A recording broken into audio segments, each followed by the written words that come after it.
ప్రభునందు ప్రియులైన మీకందరికీ యేసుక్రీస్తు ప్రభువారి నామంలో శుభవందనాలు తెలియజేస్తూ ఉన్నాం. దైవజనులు బ్రదర్ భక్త సింగ్ గారి పరిచర్యలో నుండి అలసిన వాణిని ఊరడించు మాటలు. జూన్ 10. అప్పుడు నేను దేవుని బలిపీఠమునొద్దకు, నాకు ఆనంద సంతోషములు కలుగ చేయు దేవుని యొద్దకు చేరుదును. కీర్తన గ్రంథం 43వ అధ్యాయం 4వ వచనం. ఆషేరు అనగా నేను భాగ్యవంతరాలను అని అర్థం. మరియు లేయా స్త్రీలు నన్ను భాగ్యవతి అందురు గదా నేను. ఆదికాండం 30వ అధ్యాయం 13వ వచనం. దేవుడే మన సంతోషం, కానీ మన తలాంతులు, వరములు, పరిచర్య కాదు. మన ఆత్మీయ జీవిత ఆరంభంలో మనము బైబిలు జ్ఞానము, అద్భుతములు చేయుట, స్వస్థపరచుట మొదలగు అసాధారణమైన వరములను కోరుకుందుము. ఆ తర్వాత వీటిలో ఏదీ కూడా నిజమైన సంతోషమునివ్వలేదని గ్రహించుదుము. ప్రభువే మన సంతోషము.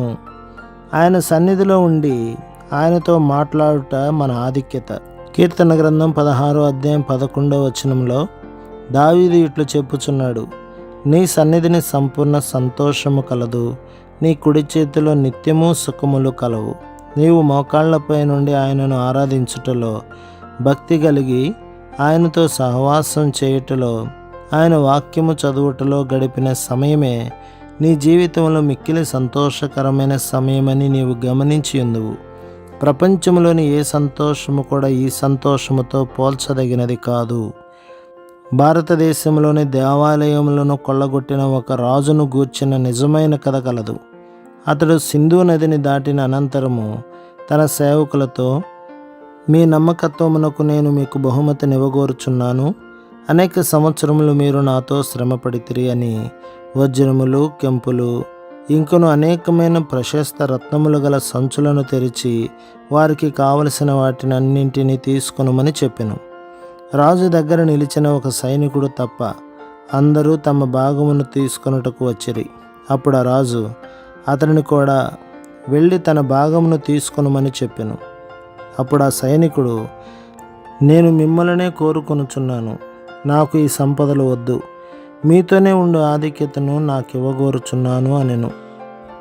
ఆ రాజు మరణించిన తరువాత అతనికి కలిగిన సమస్తము ఆ సైనికునికే లభించినది. అందరికంటే అధికముగా ఆ సైనికుడే పొందినని చెప్పబడినది. చాలామంది తమకు కలిగినదో లేక తాము పొందగోరునదో ఆశీర్వాదమని తలంచుదురు. వారు, ప్రభువా నాకు ఇది ఇమ్ము, అది ఇమ్ము అని అడుగుదురు. యేసుక్రీస్తు ప్రభువే తమకు కావాలనని కోరరు. ఆయనే మంచి ఈవులను ఇచ్చువాడు. ఆయన యందు విశ్వాసముంచడం ద్వారా మనము సమస్తమును పొందగలము. మనం ఆయనను అధికముగా ప్రేమించి ఘనపరిచిన ఎడల మనము సమస్తమును తప్పక పొందగలము. ఆయనే మన ఆషేరు, ఆయనే మన నిజమైన సంతోషము. ప్రభు మిమ్మును, మీ కుటుంబమును, మీ సంఘమును దీవించి ఆశీర్వదించునుగాక. ఆమేన్.